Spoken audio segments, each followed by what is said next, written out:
Opinions expressed in this episode are personal. They do not necessarily reflect the views of this streaming platform. Good day, everyone, and welcome to another edition of Let's Be Diverse. I am your host, Andrew Stout. This episode is dedicated to all my loved ones who have supported me through this journey. As a leader, I feel it's very important to continually learn. A few weeks ago, I saw a post from my guest today regarding the topic radiant leadership. And I thought, what an interesting topic. So I thought I would have her on and delve into a little bit further. So our topic today is radiant leadership. And I am so lucky to have as my guest today, Andrea Andree. Now, Andrea did everything she thought a successful woman is supposed to do. Go to college, get a job, get married, and start a family. When she had all the things that she thought would make her happy, she realized she felt the opposite. Her life was both overwhelming and boring. She was not living the life she had imagined for herself. It took her years to realize that she wasn't living her full life at all.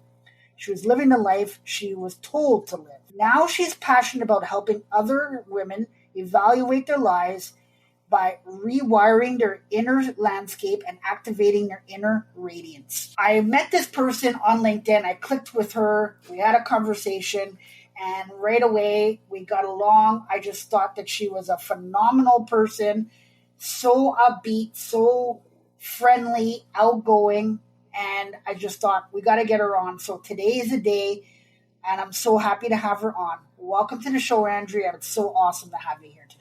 Yeah, thank you, Andrew. It's so great to be here, and it's so fun to see you face-to-face for the first time when we're both in our pajamas. So that's always the beauty of podcasting. I love it. It certainly is. It certainly is. How are things with you? What's new in your world? Weather, work, home? How was the summer? Did you have a nice vacation? Did you take a nice trip? How did everything go? Yeah, everything was really great. And I'm sure we'll get into this a little bit. I started my business, my coaching business, just under a year ago. And so with my two young kids, they're 7 and 5, I made more of an effort I call them mommy camp weeks. And so previous summers, they've just been in daycare, summer camp all summer. But I said, you know what? I started this business for more flexibility and to spend more time with my family. And so I intentionally carved out a few weeks this summer and spent a week with my family in Michigan, and we had a few weeks here in Wisconsin where we toyed around and we were like tourists in our own area. It was a really special part of summer for me because that was the first time I haven't been in corporate all summer and just had all of that freedom to be able to do that. So I was very happy to do that, and also very happy that the kids are back in school now. It's funny that you mentioned that because we have a commercial here. I don't know if you guys have it, but in Canada, it is a commercial. I can't remember the name of the company, but anyways, they played Christmas music. It's the most wonderful time of the year, and it's showing the parents are shopping for school supplies, and the kids are like walking like mopily down the aisles, and the parents are jumping for joy, celebrating and everything. I don't have children, but I can imagine when it's the beginning of summer, it's okay, we're going to have so much fun, spend some time together. And then when it's time to go back to school, you're like, I get my me time back. I can totally sympathize with that for sure. Yeah, for not having kids, you nailed it.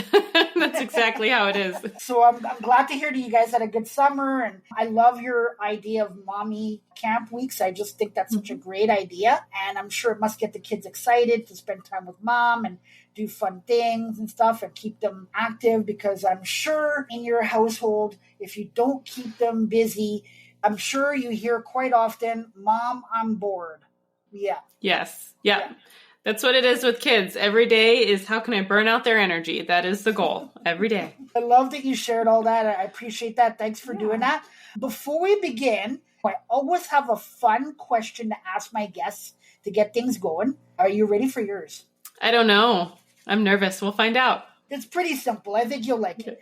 So my question to you is, if you were given the opportunity to have 15 minutes of fame, what would you do with it? I would love to be on Top Chef as a celebrity or a guest judge. I watch it. It's one of those shows that it's not fully satisfying. It's mostly satisfying because you can see the food, but you can't taste the food. And someday I would love to just be able to taste the food and just to know how amazing it all is. I'm with you. I'm a foodie too. And when I see those shows, I would love to be a guest. You're exactly right. And tasting the food and judging and telling the cook what you thought and all that stuff. Yeah, I'm with you on that one for sure. Yeah. That wasn't too bad. Good question. Thanks for having fun with me. I really appreciate that. Yeah. Why don't we start off with you telling us a little bit about you and your story? Yeah, you got a little bit of my story in the intro, but just to hear it again in my own words. So I was a pretty traditional, overachieving woman. I did the high school thing, went on to college.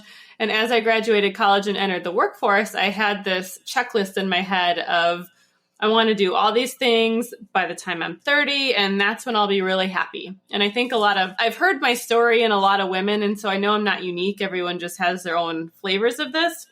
And so I went on and I pretty much achieved everything on my list. I didn't make it by 30. I got it by 31, but there was a master's degree and getting a job with a good salary and the marriage and the baby and the house. And so the pretty traditional stuff that you hear a lot of people talk about.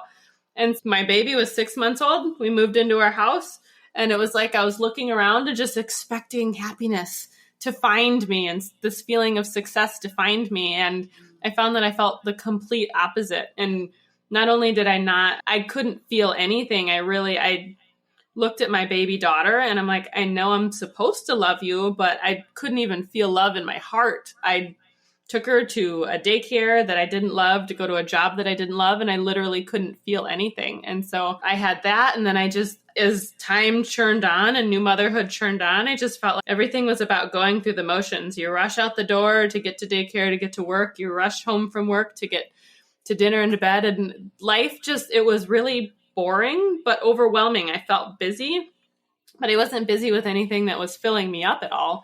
And so I didn't know exactly what to do about it. I knew there was this inner feeling going on. Now that I'm looking back, I had this inner feeling going on, but at the time I was so disconnected from any feeling in my body that I actually having bad behavior at work, which is very unlike me. I've always been a rule follower. And so I started just throwing some team member under the bus, kept blaming him for everything that was going on our project, even though it was not his fault, just because there was this inner turmoil in my body. And I had this voice telling me that if you stay on this corporate path, you won't be living up to your highest potential. And I was like, that sounds scary. And I did what most of us would do. I blamed the job for the unhappiness and I got a new one and got pregnant again. So I distracted myself pretty sufficiently for a while. And then eventually I get back to the new job. And this one was totally different. We had a daycare that we loved. I had a really great maternity leave. I had a job that I loved. And the feelings were a lot different this time. I didn't want to go back to the job, even though I enjoyed the job. And I was in a place. And then that unsettled feeling came back. And finally I said, okay, what am I going to do about this feeling? Because as I know now, these unsettled feelings, they're going to try really hard to get our attention if we don't listen. And I read a book. It was A New Earth by Eckhart Tolle. And that book pretty much changed the trajectory of my life, where I left that book and put that book down, truly believing that if I figured out what my soul was here to do and did that job, and then I would be fully supported and resourced by the universe. And that was what I was supposed to do. That's what we're all here to do, is align and live as our soul. And so I said, you know what? I don't know what this looks like, but this idea of this total unknown actually feels a lot less scary than staying in this corporate job, trading my time for money over and over for 30 some years until I quote unquote retire. And so I said, all right, universe, I threw my hands up and I was like, show me and I will follow. And so I've been on a learning journey and an inner journey ever since. First off, what an amazing story. I want to say you're absolutely right. It's amazing doing this podcast. You said that there's a lot of people that were familiar, and I knew that there was a lot of familiar stories like that. But doing this podcast, it's totally given me a new light, a new reality, and a new outlook on that. And I'm totally seeing it even more than I thought, like double, triple of what I thought. And more and more I'm thinking like, oh my God, like here I knew people were, at some points unhappy with what they were doing. I'm amazed at the fact that there's so many.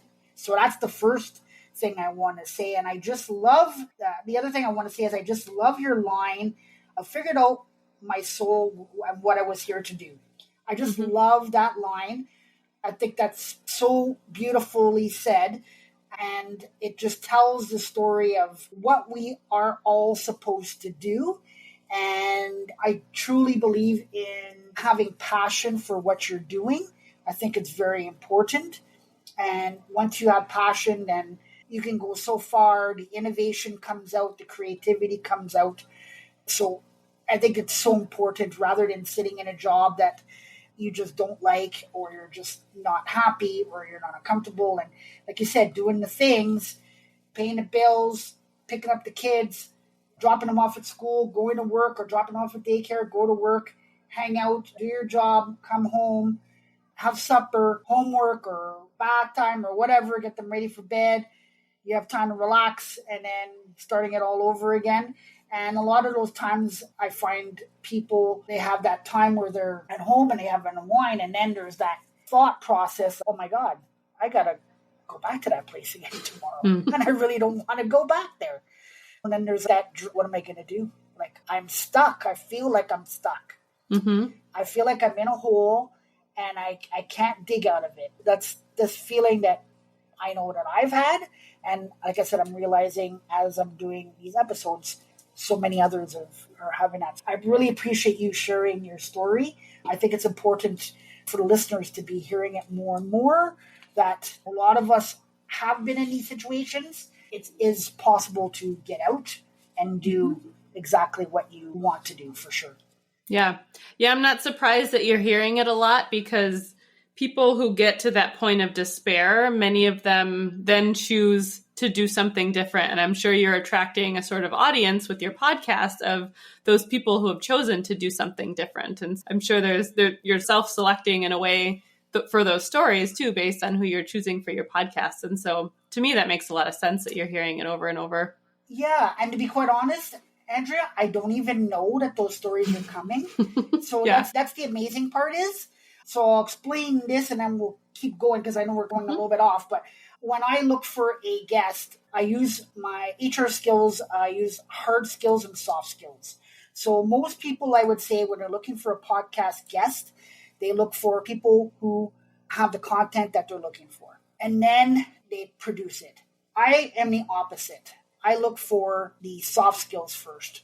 So I scour LinkedIn, see what people are putting out there, look at their posts, jot down notes. And when I see enough stuff that I say, wow, this person is really awesome, I really think that they would make a good guest and create good content, and it would have an easy flowing conversation with them.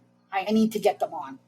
Once they say yes, then I worry about the content, because I feel that I'm not worried about the content because I am confident in my abilities to find a topic that will work for the type of episode and the type of things that I want to talk about. And as long as they fit around leadership, HR, or the workplace, I'm happy. That's the way that I look at it. But yes, to answer your question, my long-winded reply to what you said, I look at people and how they are and what they're putting out there. And a lot of people don't put what you said in what you're posting. They're just posting on where they are now and what they're doing. But a lot of them don't post what happened to them previous. So when they come on and I hear these stories, I sit back and listen, and I'm thinking, my God, this is unbelievable. Like another one, like this is, I love it that we're talking about it, because there's another person. So I'm just enjoying these conversations and where they start off. So yeah, good. Thank you. Today we're going to be talking about radiant leadership. I want to know from you, what is radiant leadership? Yeah, I know. This takes some explaining, because this was something that I channeled in meditation.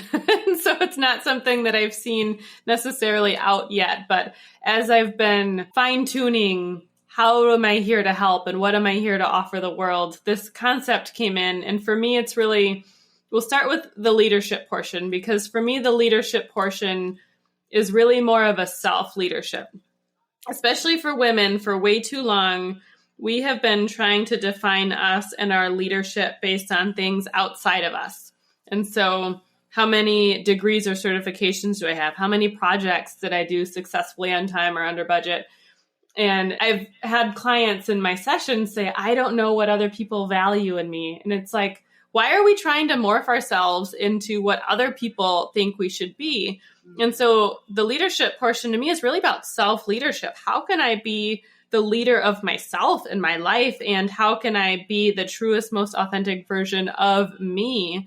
And just shine that out into the world and not try to morph who I am into the perceptions of other people. And so it's really bringing the idea of leadership back internally. It has nothing to do with your role in a corporation or if you lead teams or don't lead teams. It's really about, are you being a leader over yourself in your life?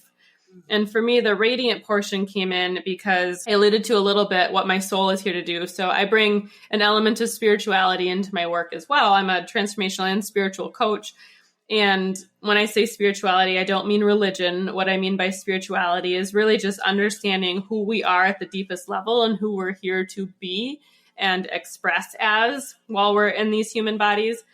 And our souls are a form of light. And the more people align to their soul and live from their soul, they can look lighter, they can glow, they have this high vibration, this radiance to them. They're magnetic because people are attracted to people who are truly being themselves. They don't necessarily know why, but there's just this magnetism to people who are truly standing in their power. And so for me, radiant leadership is really the combination of the two of them. It's just self-leadership. Who am I being at my most authentic level? And when I am that, it's my soul, it's this light energy, it's this high vibrational, attractive energy. I am so radiant, so magnetic that people just can't take their eyes off of me. There's so many things I want to pack in there. So I just love everything that you just said there. So first off, I love the fact that you said understanding who we are.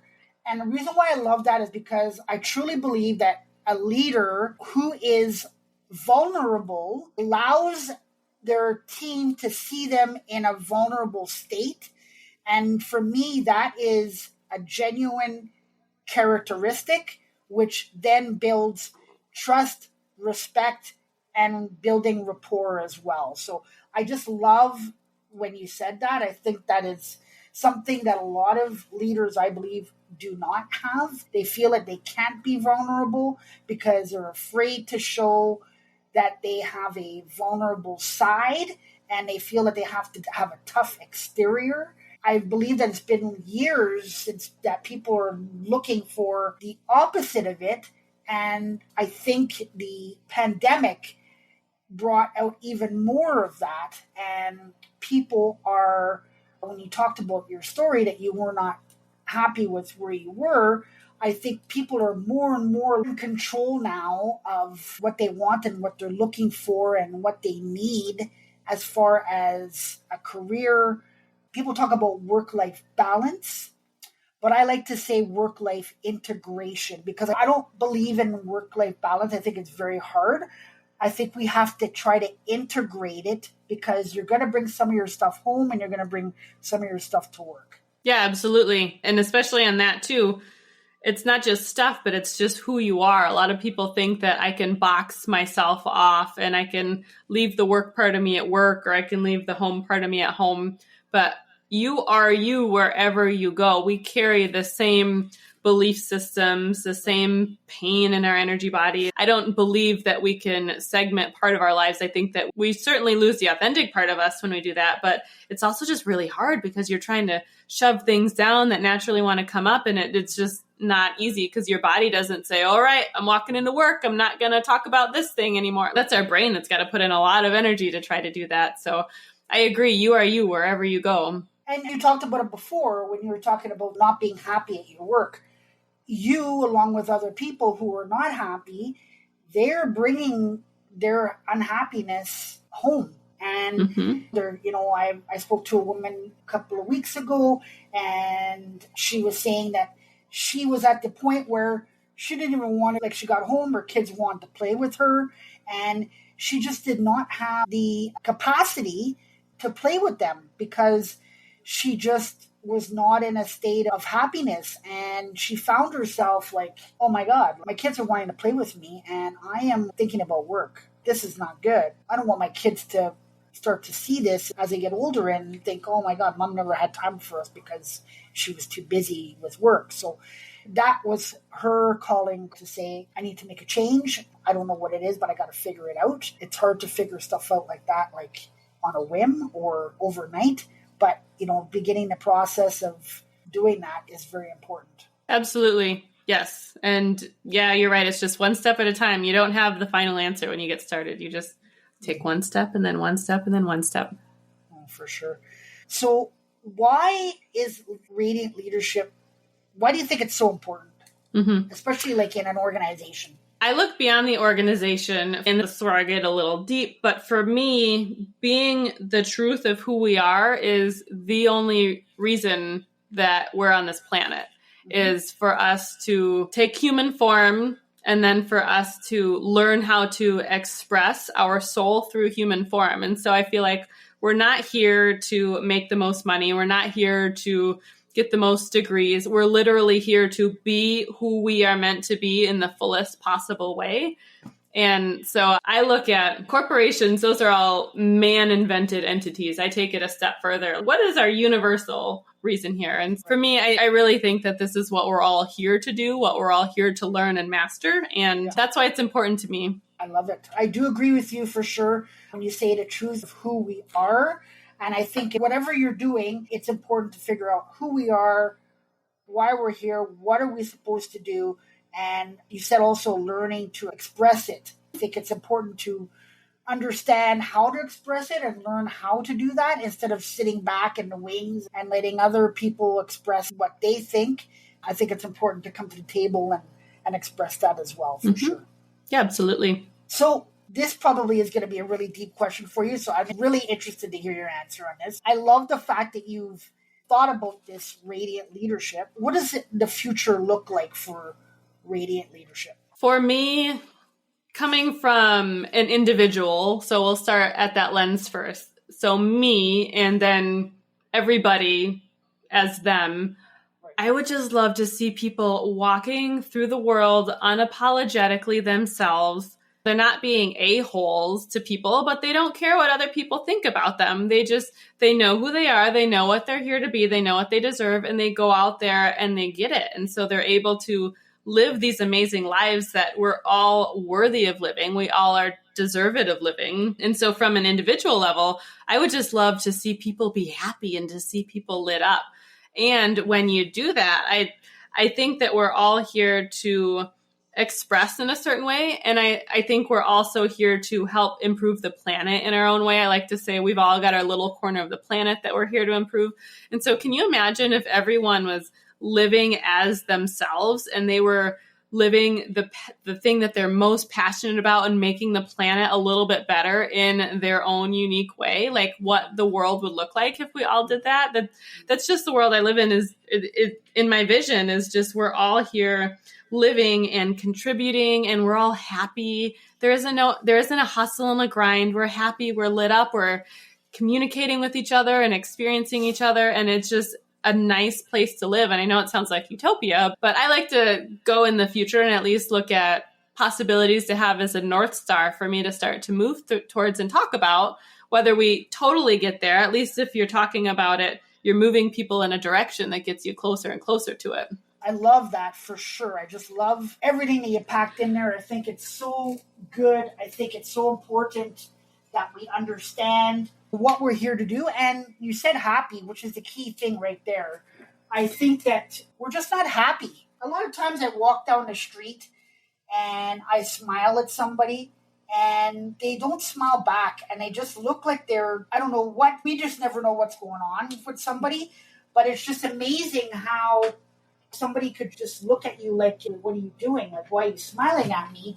And I'm just trying to be friendly. I'm a friendly guy, and I'm just trying to smile because I am happy. And I like when people smile at me. I used to be somebody who used to worry about other things that were not in my control.